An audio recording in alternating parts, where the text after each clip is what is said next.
Welcome to MCN and the current Honda Fireblade, and this is Yamaha's new 2009 R1. Now we're in the south of France at the moment in a place called the Route Napoleon. It runs from Grenoble down to Nice, and it's 200 miles of twisty roads, all sorts, mountain passes, flat out straights, fast kinks, and our job today is to find out whether the new R1 really is as good as I thought it was at the launch. And the only way to do that is to see if it can beat the Fireblade, which we said last year was the best superbike out. So let battle commence. Right, before we set off, let's have a quick look at the bikes we're riding. First of all, we've got the Honda Fireblade CBR 1000RR. Now this is a 2009 model with this really beautiful HRC Suzuka paint job, but it's the same as the 08 model, which is a completely new bike, and really it's in the same spirit as the original Fireblade. There's no massive bells and whistles like we've got on the Yamaha. It's basically an inline 4-cylinder 1000cc engine in a cast alley frame. What Honda have done is made it as light as possible, as compact as possible, as powerful as possible, and they've made the engine very, very tractable, which is why it was so good in our group test last year, and basically why it's kind of regarded at the moment as the best sports bike you can buy. So this is the bike that the Yamaha's got to beat. Right, this is the new R1. I mean, where do you start on this? This has got the kitchen sink thrown at it in terms of technology. Let's start with the engine. The engine is a new shorter stroke version of the old R1 engine. It's the shortest stroke of all the thousands. And the real special thing about this R1 is what goes on inside here. It's got a cross-plane crankshaft with the crank pins set at 90 degrees to each other rather than 180 degrees like in a normal inline 4. And it's unique. It's the first time it's ever happened in a mass production bike. And it's also got an irregular firing order as opposed to an even firing order that a normal bike would have. And all this technology is right out of Valentino Rossi's factory M1. And it's designed to make the engine spin up quicker, give you more grip out the corners and give you a lot more feel. So that's what it's got. It's also got a host of electronics on it. It's got fly-by-wire throttle, variable length inlet tracks, electronics everywhere, just like a MotoGP bike. Housing a brand new Delta Box chassis, which is in 4 sections. It's got a magnesium subframe. Where do we go next? The suspension, standard forks, but they've got damping separated from each other. The compression's in one leg, rebounds in the other leg. Brakes, same as before, 6-piston radial brakes, but they're on different carriers and lighter discs. The wheels are more or less the same. Moving on to the back, we've got a new exhaust, titanium exhaust system. It's more compact than ever. Perhaps not the best looking thing out, but it all helps towards the mass centralisation.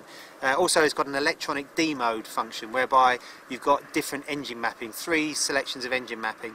Basically it works together with the fly-by-wire throttle and changes how fast the throttle butterflies open compared to how fast you actually physically move in the throttle gauge. New clocks, new styling, new everything. This really impressed me at the launch at Eastern Creek. The question is, it's going to make a good road bike, and is it going to beat the Fireblade?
Right, we finished testing the brand new R1 against the Fireblade, and our decision is a really difficult one because this isn't a decision really you can take lightly, because the current Fireblade is an absolutely incredible motorcycle. It blitzed the thousands test last year. It's a magnificent road bike, and I think the looks have really stood the test of time, especially with this paint job. It looks fantastic. But I'm glad that we did the riding we've done today. We've done a lot of quite mad riding, a lot of sensible riding, loads of fantastic roads. And the reason I say that is because if we'd have only ridden the bike for a little while, the winner of this test would have been different. We really liked one of the bikes when we first got on them this morning. We still do like that bike, but there's a clear winner now. So let's just tell you about some of the good bits of all the bikes. A Fireblade is really light, really agile, really easy to ride. The engine is so smooth, the fueling is perfect, the bottom end, the mid-range and the top end is just amazing. It's a silky smooth bike that you can just jump on and ride very fast, very easily. The R1, the engine dominates the R1. The cross-plane crankshaft and the irregular fire order, it just sounds just like Ross's bike. It's just incredible, and all you end up doing when you see people, you end up turning the ignition on for them and giving them a little blip just so they can listen to what it's like. It is that amazing.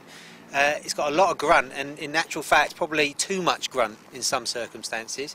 It's almost be careful what you wish for. The Yamaha have given us the massive bottom end that we've always wanted from the R1, but in some conditions it's too much. When we were riding this morning in the damp and the cold conditions, it wasn't as easy to ride as the Blade, because the Blade's got less low down power. But you've also got the power modes on the R1, so we basically put a softer map in, and it was easier to ride. So this morning we were convinced that the Fireblade was the best. It was just so easy to jump on. The R1 just seemed a little bit awkward in some ways, too much grunt, wasn't quite as agile. But when you learn to ride the R1 properly, and it's really strange, it's kind of got the power of a V-twin on the throttle, it's got the free-wheeling lack of engine braking of a two-stroke off the throttle, so it's just really weird. You've got to kind of ride it as it wants to be ridden, which is using the gears less, using the grunt more, and once you do that, the thing just floats. It's incredible. It's so smooth on and off the throttle, through these mountain roads, just third gear, accelerate out the corner with low revs, it just belts out the corner, makes us sound like the M1, off the throttle onto the brakes, and it just coasts into the corner. It's just beautiful. So the softer you treat it, the better it rewards you. If you actually ride it like an inline four, it doesn't respond as well. And that's why I think the R1 is the best choice, because you just cannot ignore that engine. The Blade's probably easier to live with, but as the ultimate 1000 on the road, the R1 definitely has it. Now I've got Steve Mercer with me. He's a national superstock racer, and he's come to help us on this test. And I just want your opinions, mate, more probably from a racy point of view than anything else. Yeah, pretty much what you said is spot on, which is what I felt with the bike. When we first went out this morning, the Fireblade, just naturally you can get on the Fireblade and ride it and ride it easy, whereas the R1 sort of required a bit more attention really.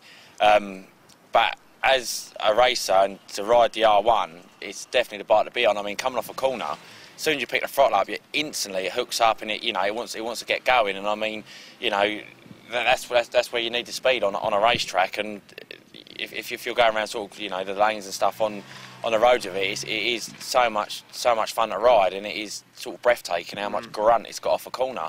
Whereas the Fireblade sort of like lacks that initial bite off a corner, which is really surprising, because when we rode the Fireblade last year, it was the gruntiest by far. Yeah, it's the best bike to be on. Then it just goes to show what a year can do. And yeah, the Yamaha is definitely the machine to be on. And it's made the Blade feel like a 600 in terms of grunt, which is absolutely incredible. And that Yamaha's got so much grunt, it would out-grunt a Hayabusa, I'm sure. We rode the two bikes back to back along the motorway, 6th gear, 50 mile an hour, both cracked the throttles at the same time. The Yamaha just went off into the distance, so you can't argue with that. It's going to take a little bit more to learn to ride the Yamaha, but ultimately it's more rewarding. The Blade's very easy to ride, it's a beautiful bike, and I hate to put it in second place, but the winner of this test is the Yamaha R1.